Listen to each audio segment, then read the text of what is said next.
بسم الله الرحمن الرحيم. أعوذ بالله من الشيطان الرجيم. بسم الله الرحمن الرحيم. الحمد لله رب العالمين. الحمد لله رب العالمين. الحمد لله على كل حال. الحمد لله على كل حال.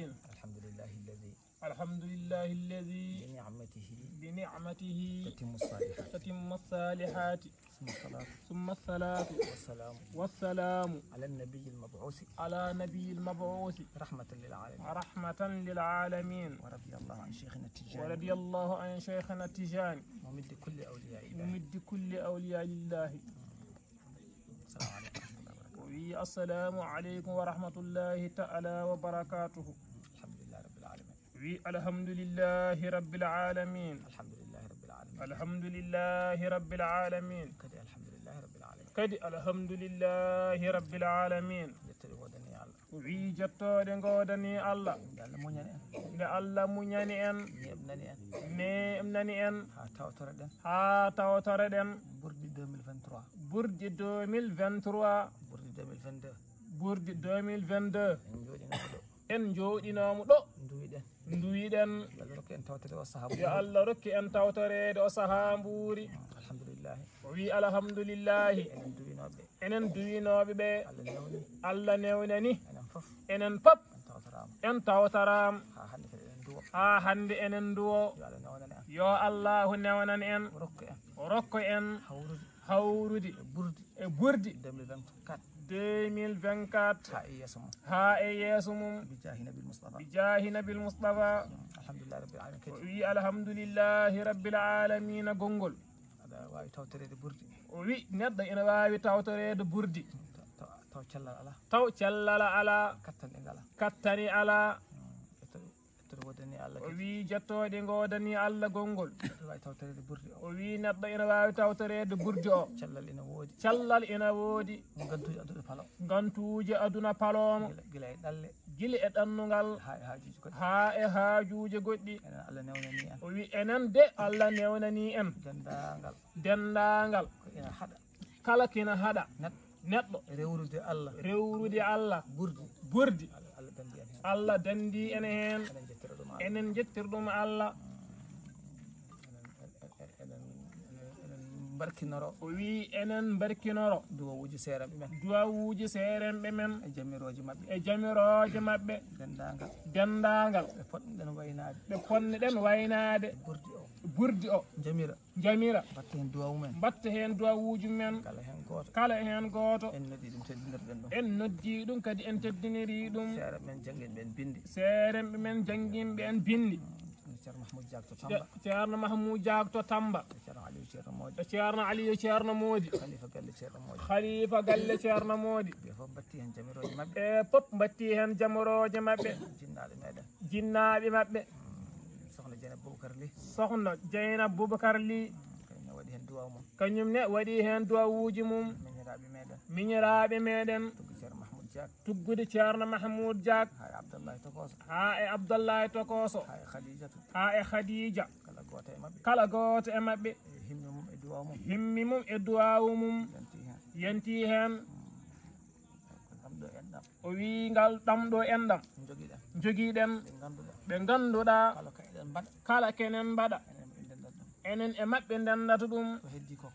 heddi ko enen almudagu ngu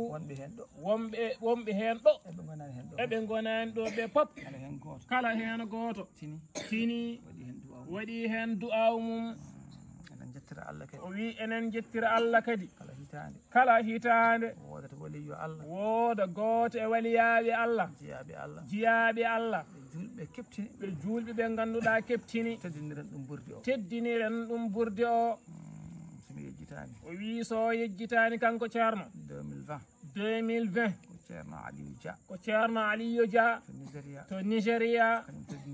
kañum teddinirɗen 2021 o ko ceerno Modi rahmatullahi alayhi 2022 ko ceerno Abbas Darman Ly teddinirano.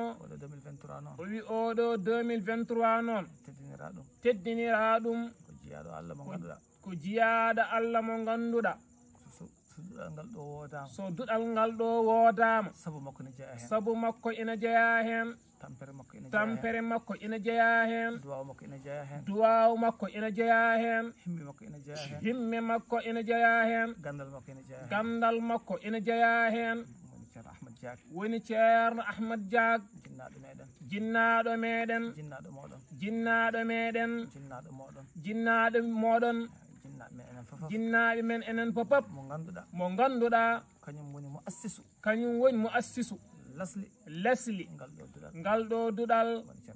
woni ceerno ahmad diaga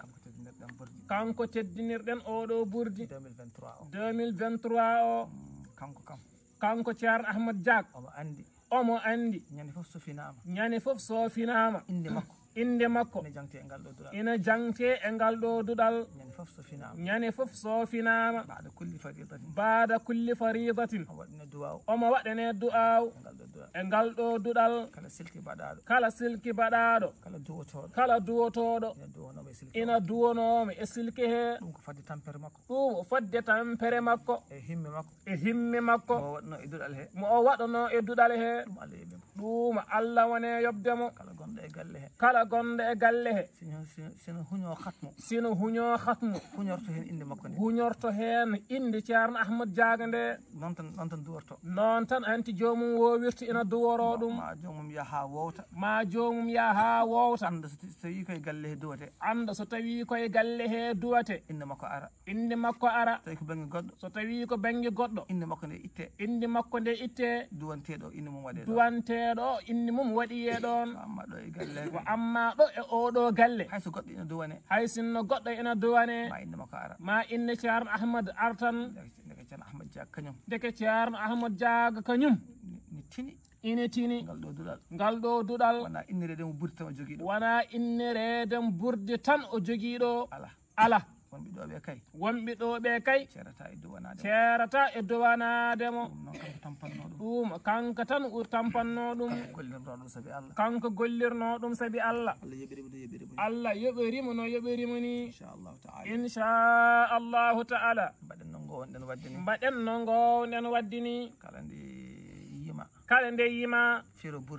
firo burdi waɗa ƴetten hunde e jikkuji ceerno ahmad ɗi ganduɗa julɓe poti ɗum naftorade julɓe ina poti ɗum naftorade julɓe ina poti ɗum nande belto jangtoɗen ɗum daiman noon wonat tan ko jikkuji sallllahu alayhi wa sallam wonat tan jikkuji nelaɗo Allah sallllahu alayhi wa sallama nde wonno kanko jeeyi lewru ndu sa haali hen nelaɗo ina sella kon kadi sa haali hen giɗo nelaɗo kadi sellata nde wonno ɓe nandata jikkuji inchallahu taala noon golle ɗe jarata burdi yime so gasni kadi burdi fire so gasi kala ko Allah hoddiri yen jewti e jiyaɗo Allah o woni ceerno ahmad diaga jikkuji makko naftoji ɗi ganduɗa kala julɗo so sifima ɗin sifaji nafata e rende he jangtoɗen ɗin sifaji puɗɗeɗen burdi o hande kam ko burdi tan mbaɗaten inchallahu so Allah jaaɓi janggo mbaɗen fofof yo Allahu jaɓanen amin o wi kala sirru mo Allah waɗano e nder burdi ha seydil hadji malik sy ƴetti ɗum woppi defte ɗe winduɗo ɗe pop hutiri burdi fodde balɗe sappo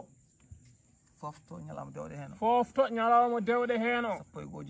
sappo e goo jeefi sappo e ɗiɗi woni mawlidu nabi sallllahu alayhi wa sallam sirruji ɗi Allah hollunoɓe hen ɗi yo Allah rufu ɗum e meɗen amin yo Allah rufu ɗum e dendagal leydi Sénégal yo Allah waɗe e leydi ndi jaam waɗa hen ɓeydare e ɓamtare yo Allah reena duɗi ɗe amin yo Allah newnu yaajende uddita haqqillaji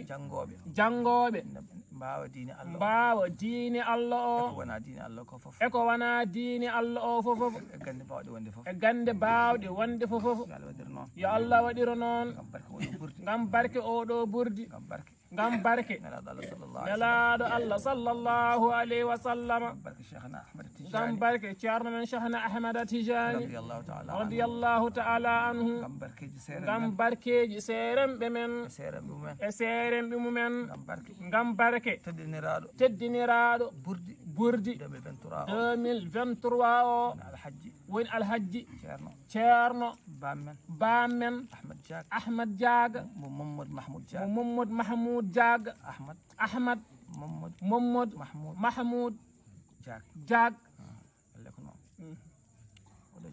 o wi oɗo jiyaɗo Allah fodde ko tampani diine Allah ko tampani Qur'ana e ko rewi Allah ngam barke gonɗo e makko o kanko ceerno Ahmad yo Allah jaabu duwawuji ɗi fofof amin ngam barke alqur'anil azim allahumma salli ala rasulillahi sallallahu alayhi wa sallam